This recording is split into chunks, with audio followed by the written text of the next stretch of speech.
Welcome to the Team of One podcast, where we share the stories of solopreneurs, some like you, some who are new, and some who have been at it for decades, from the initial struggles or even the deceptive quick wins to how they landed where they are today and where they want to go to next. These are candid conversations designed to challenge everything we know about solopreneurship while exploring different ideas from different voices so you too can create your own pathway to living life on your own terms. My name is Moe Choice, and in this episode, I spoke to Hailey, who became a solopreneur at a much younger age than I did. Hailey quickly realized that solopreneurship was nothing like what she expected, needing to manage everything alone, challenges with pricing and niching, and now even questioning her desire to stay solo by considering building a team. I hope you enjoy the conversation. Peace.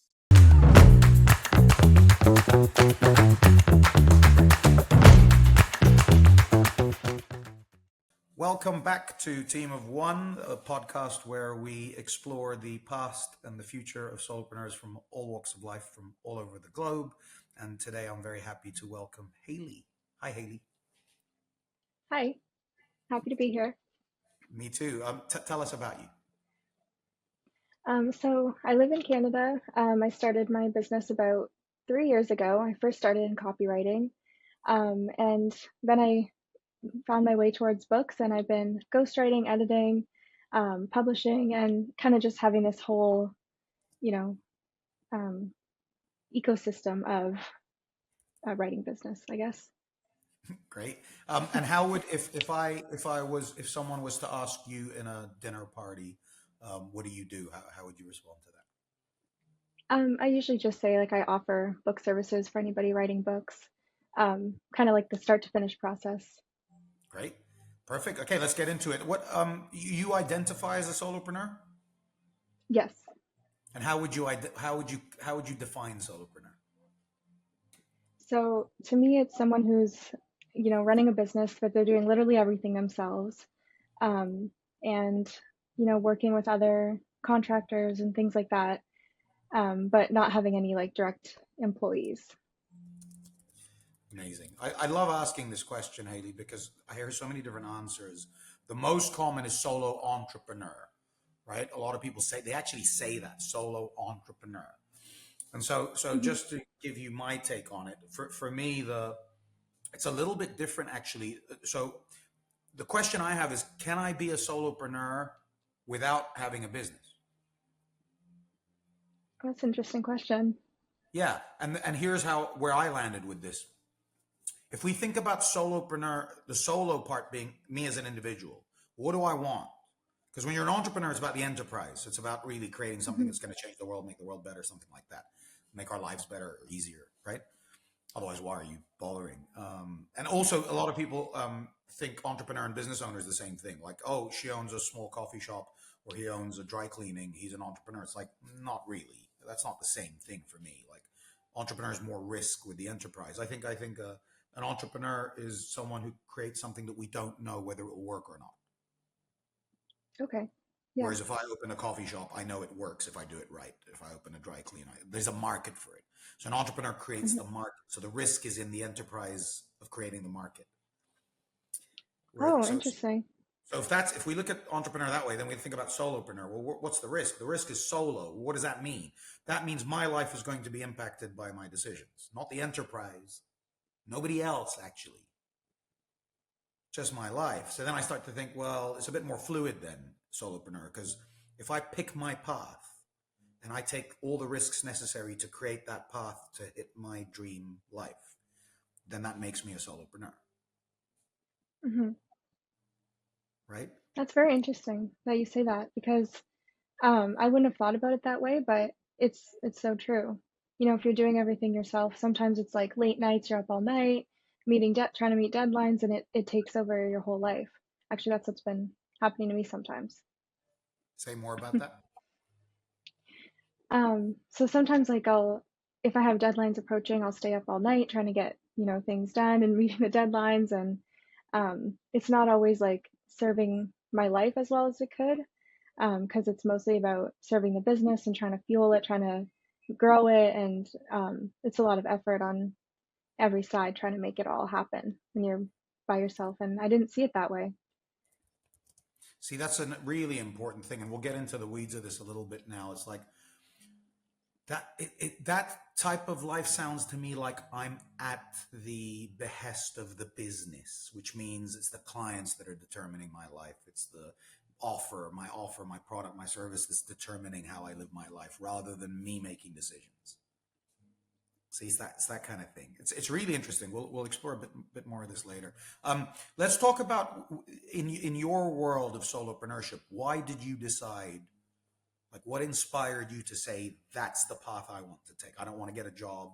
I don't want to own a coffee shop. I'm going to do this solopreneur thing. What inspired you? Yeah, so it was a combination of it, being my dream. Ever since I was like little, I was writing books. Like I just loved books. I loved writing. So that was a huge part of it. But there's also the more practical side of I didn't have the opportunity to go to college and university, and I didn't see a path for myself that didn't involve, making something happen on my own, where I could be successful. So yeah, I just thought if I just learn how to do all this stuff on my own and I do it, I can be, living my dream, writing books. And so that's why. Very cool. Um, Talk me through the early days, like when you first started. What did that look like? So yeah, it's a lot of imposter syndrome. I feel like everybody experiences that in the beginning. Just thinking, is this going to work? Can I do this? Like, are other people really doing this? Or are they saying that they're doing this online and they're really not, and they're just making money off of their course or something? And that's true for some part of it. But I don't know. I just kept feeling like if I just keep doing the things that I know will work, eventually they will work. And it's just about having really faith, honestly, that um, kept me going for like those more dry months where I had no clients and I was just trying to, create content, create some, social proof by offering things for free. I feel like a lot of people do that in the beginning as well, just to get some testimonials, creating my own website, which was a monstrosity to me because I did not know how to do that. So that took a long time. And I was working side jobs at the time too, like Hmm. To make some money. to make money. Yeah. Yeah, yeah, I've been there too. I think it's a smart thing to do if you can, right? If you can find a way to make some money while still giving you the space and the time to learn and develop your own path, I think that's a smart thing to do. Mhm. Um, yeah. If you started from scratch today, what would you do first? I wouldn't worry so much about setting up a website right away. I did have a lot of people tell me that it wasn't so important, like right off the hop, Hmm. but I felt like it was. So I poured a lot of my time into that instead of worrying about creating like a portfolio and reaching out to people. The idea of cold outreach was just so cringy to me. So I didn't do it, but I feel like if I would have done it, I would have probably found people a lot sooner. Yeah, it's like I'll do the stuff that I'm in more control of and the stuff that I know how to do, rather than the stuff I don't know how to do and that I'm worried about and that I'm scared of. Um, Hmm.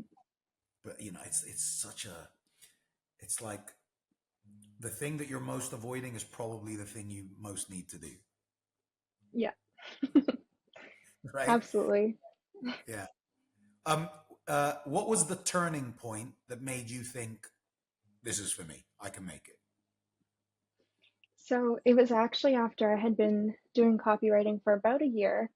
And I had worked with different companies. I had done kind of all of it. I tried blogs, emails, website copy, this, that, whatever.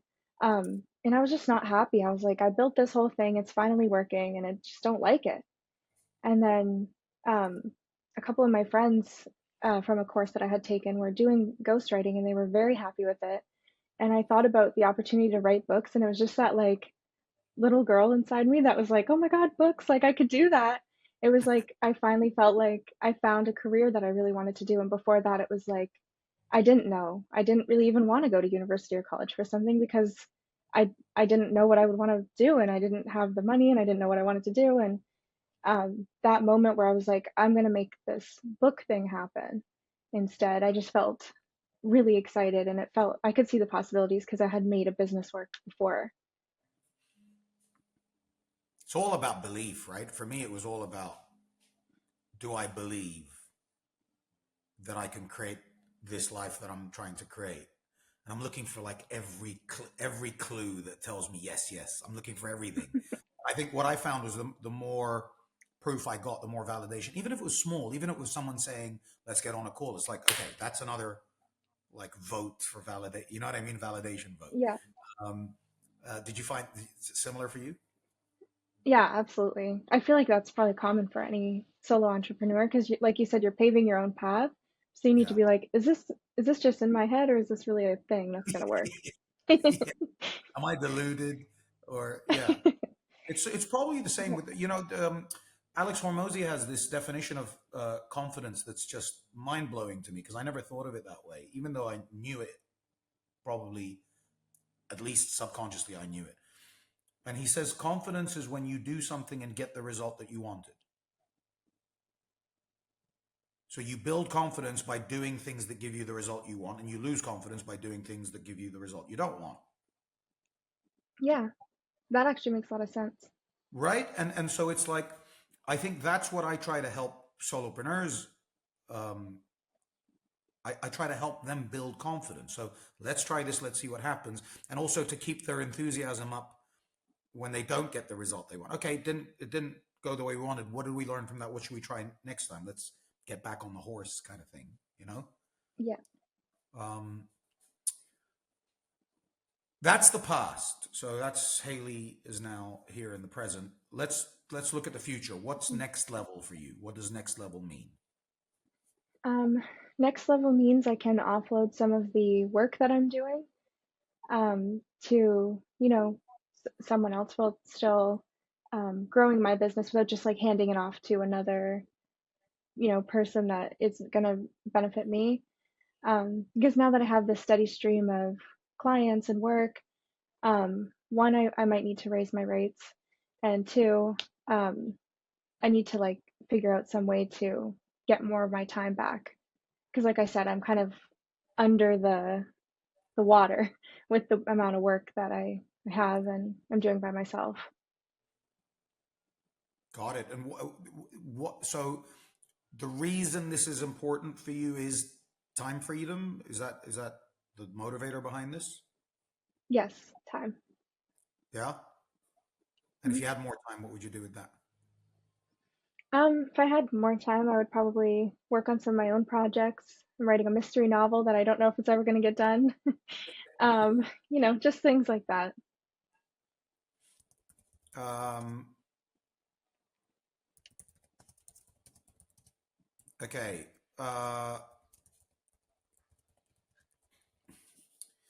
You probably answered this in part, but let's ask it from a fresh with a fresh question. What are you looking to let go of in the next 12 months?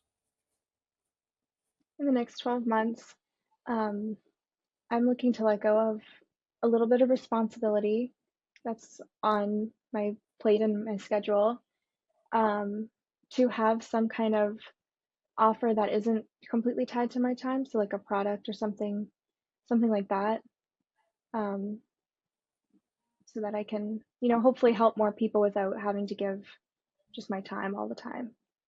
So I'm only one person. So it's like so now you're at the stage where you've seen this common issue, which is I've only got 24 hours a day, 7 days a week, and even then I need to sleep and eat and do fun things. Um, and so it's so you're the way you're looking at it is restructuring your offer, your proposition to the market to buy time. That's how you're looking at it. That's the pathway. Possibly that, or hiring help. Either one of those two. So you would consider both. Yeah. Would you do both, or is it one or the other? Um, I really like offering a full service because I've seen people struggle at every level with writing their books and getting them edited and published and designed. I'm So the I do like offering that full service. Yeah, I'm the same. This was always my struggle because I think of an offer as an outcome. I always say outcome is offer is outcome. Offer is I'm going to take you. You're going to land in New York on my plane. You're going to, have a Hmm. great meal with your family and friends and enjoy your night. It's like the outcome is the offer. And so I always think about, well, is should there be any obstacles to getting the outcome? Like if I say it's a 30-day or 90-day program, I'm putting a time obstacle in the way. I'm saying, well, if we don't do Hmm. it in 90 days, then tough. Uh, but does that then mean that everything should be a lifetime? Like, well, we're going to keep working on it until we get there. You know what I mean? So Yeah. these are the constant. Do you have any thoughts about? Or do you get the same kind of conflict? Yeah. All the time, because I feel like if somebody meets me, say we get on a discovery call and they just have an idea for a book, they haven't written anything down, they might not even have an outline. I want to be able to take them from where they are then all the way to they're literally holding their book, they have it published, they can sell it. And even beyond that, like they have a marketing plan and everything. And not only do they have their book, but their book's actually successful. So I feel like that's something that I probably need a team to help me with. Because, one client here and there, like I can do that on my own. But for like Right. a bigger growth potential, it's just too time consuming. And if you had a team, does that make you no longer a solopreneur? I actually don't know, because then, like you said, it might just be more of like a business entity, like just like a laundromat or a coffee shop. Um, or it might still be if maybe I had like subcontractors working um, with me that weren't my direct employees. Yeah, because it's interesting, right? So if I hired a VA, am I no longer solo? And then I think, okay, I'm hiring my VA because I want her to do the things that either I don't have time to do, or I think that I don't need to be spending time on, so I can do more of the things I need to do. And then, so if the argument is, okay, you're not a solopreneur because you have a VA, well, does that mean I have to cut my own hair and fix my own car and cook my own? Like I can't go to a restaurant because I'm not cooking my own food now. You know what I mean? Like, where? Because I don't hire a VA to for business reasons. I hire it so I can do more of the things I want to do. The same way I pay someone to cut my lawn because then it gives me more time to do the things I want to do. Or the same reason I pay someone to fix my car because it's going to take me far too long to figure out how to fix it. Hmm. You know what I mean? Or to fly the plane because Yeah. walking to New York isn't an option. Like that's going to take me far too long. I'd rather, So I always have these thoughts Yeah. about if you're bringing in someone to free you up to do more, to live more of your life. As long as they're not employed and there's no regulatory and contractual stuff that means that you have to change your way of living and you have to consider other people in your decision making, I think maybe that's where it is. It's like, are they impacted by my decision making? Like, are they able to impact on my quality of life? Right? Are they able to Yeah. maybe impact on my quality of life negatively because I have to now consider their needs? And it's like, for me, it's not. I don't really, maybe it sounds selfish, Hailey, but it's like, when I work with someone, I don't care about their needs. I just say to them, this is the deal. This is what I want. This is what I'm willing to pay. And this is how I want it done. And if you're not willing to do that, no problem. I'll find somebody else. Like your needs are none of my business. Hmm. What's interesting is I think also the shift might be where they're at, what their mindset is about their service that they're offering. Are they a solo entrepreneur or solopreneur that you're working with, or are they someone who wants to be an employee of your company? It's fair, Um, fair deal. Yeah, it's these are I think these are important conversations because they help us structure in our mind what is it that we really want and what is it that's going to get us there. You know what I mean? mhm. Um, how do you process what's happening with AI at the moment? um, there's a lot of nuance to it because a lot of ways it's very good and helpful, and in a lot of ways it can be very harmful. And people don't realize when it comes to writing, there can be a lot of copyright involved because you don't know where it's pulling those things from. But it is very good at helping, see inconsistencies in your story or where edits need to be made. It's good at helping you brainstorm an outline. It's not good at writing something completely for you and having it be readable and good. So I think that's, I'm not worried about jobs being taken away. I'm personally trying to use it as a tool to help me. but I'm How, not using it to do the work for me. okay, great. So Uh, let's close with this really. Like in the next 12 months, Hailey's going to be using AI in this way to help her and her clients. What would that way be? um, I really just use it like when I'm brainstorming and outlining, or if I'm like stuck on something, especially when I'm writing my own novel, if I need a name or I need this or that, like, or if I'm writing blogs and I'm thinking, what's a good, exercise, kind of using it as a search engine mostly, but That's getting more specific answers. that's at the moment, Hailey, right? Yeah. At 12 months from now, do you see anything changing? Well, it depends what changes with it too. But the way that it is now, if it stayed this way, I'd probably be using it the same way. If it evolves, I might also evolve and use it some different way, So you haven't got but I'm not sure. you haven't got many thoughts on that, huh? Uh, Okay. Not too much. That's okay. That's okay. So one of the things I'm exploring, the idea of the team of one concept is, again, we've been talking in part about that hiring, who you're working with, what you're doing, but also it's like, can AI really create a team of one? That's my question. It's like, do I need contractors with how AI is evolving? That's the question I have, and I'm trying to, like, Yeah. the way it's come up, like you're creating this new Google thing, VO, whatever it's called, is creating movie scenes like that. Like 3 months ago, Yeah. that was unheard of. 3 weeks ago, that was unheard of. And Yeah. so it's like, well, so what's it going to be doing in 3 months from now? It's interesting. Yeah. You know what? I do use, actually, I just remembered this is also AI, the meeting note taker. So that kind of replaces like having an assistant or somebody with me. And it's perfect for doing memoirs or whatever. So for any writers that are writing memoirs for people, if you have Otter AI join your meetings, you can then search up in the conversation later, what did she say about this and what about that? And it pops it all up. It's great. It- So that's a yeah, great use of AI.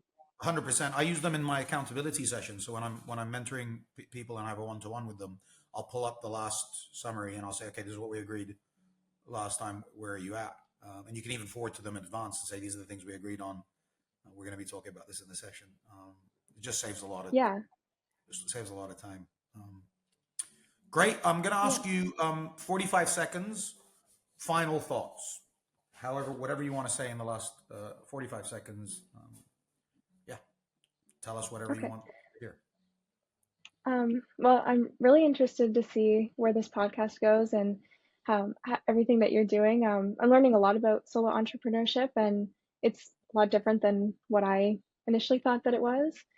But it makes a lot of sense, and it's something that I want to stick with. So whatever I need to do to figure out how to have that kind of system working for my business, that's what I'll do. I do have a free offer for anybody writing a book. It's going to be on malachitemanuscripts.com/Moe. The link will be in the description. And you'll get a couple free gifts there that'll help you get started on writing your book. Amazing. And we'll put that link in the notes, the podcast episode notes, so you guys can click on it there. We appreciate the gifts, Hailey. Thank you so much, and thank you for your time. And it was really good to get to know you a bit more. Thank you. You too.